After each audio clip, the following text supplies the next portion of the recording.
These incredible skills that the brain has are going to be atrophying, I really fear. The brain is so much more interesting to me than any piece of technology. I'm sorry.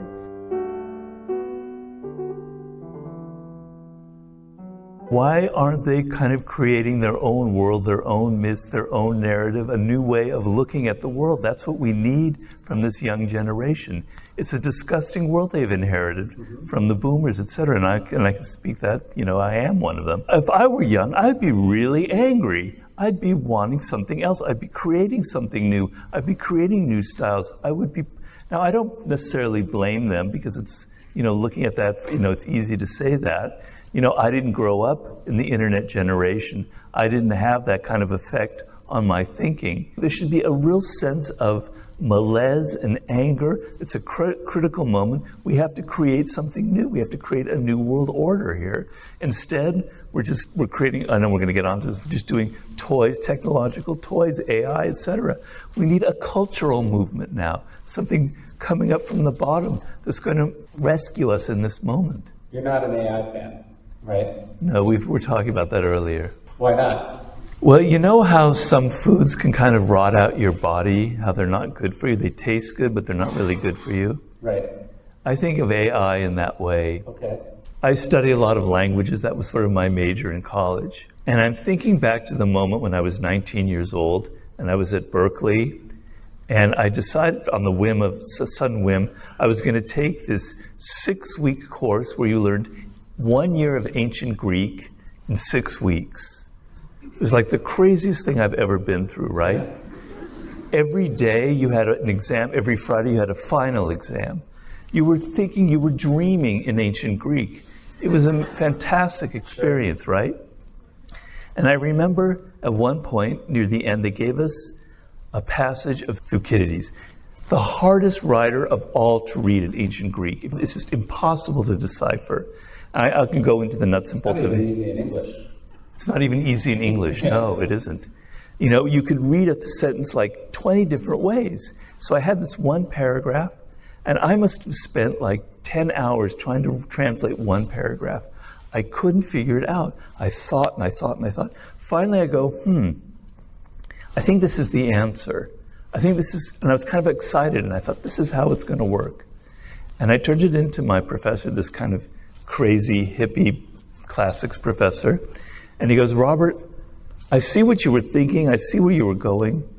You were almost there, but you missed it. You completely mistranslated this beautiful paragraph, but you were getting at something. And that had an incredible impact on me even to this day. It made me realize that whenever you face a problem that you don't quite understand, you have to think more deeply. You have to use that anxiety of, is this right? No, it's not totally right. I have to go deeper into it, deeper and deeper and deeper. And I use that as a model for all of my work now. When I'm writing a chapter or something, you haven't figured this out. You have to think more about it, right? You don't have it right. What if in that moment, I'd simply pulled out my translation of Thucydides and just copied the paragraph? Yeah. Or what if I had ChatGPT and I just put it in there and it gave it to me right away? Yeah. The whole thinking process would have been annihilated right there. Sure. The whole process of the frustration, I can't get it. I'm not good enough. Something's wrong with me. I got to go further and further and further. It developed character. It developed patience. It developed discipline. It developed self-esteem and humility. There's nothing more humiliating than facing a paragraph for 10 hours and not figuring it out, right? Sure. So you've got, kids nowadays who are never going to have that experience. Sure. They're going to be, getting prompts. No one's going to learn a foreign language anymore because you can just go to Mongolia and type in a sentence and ChatGPT will give you the translation. Sure. These incredible skills that the brain has are going to be atrophying, I really fear.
is so much more interesting to me than any piece of technology. I'm sorry.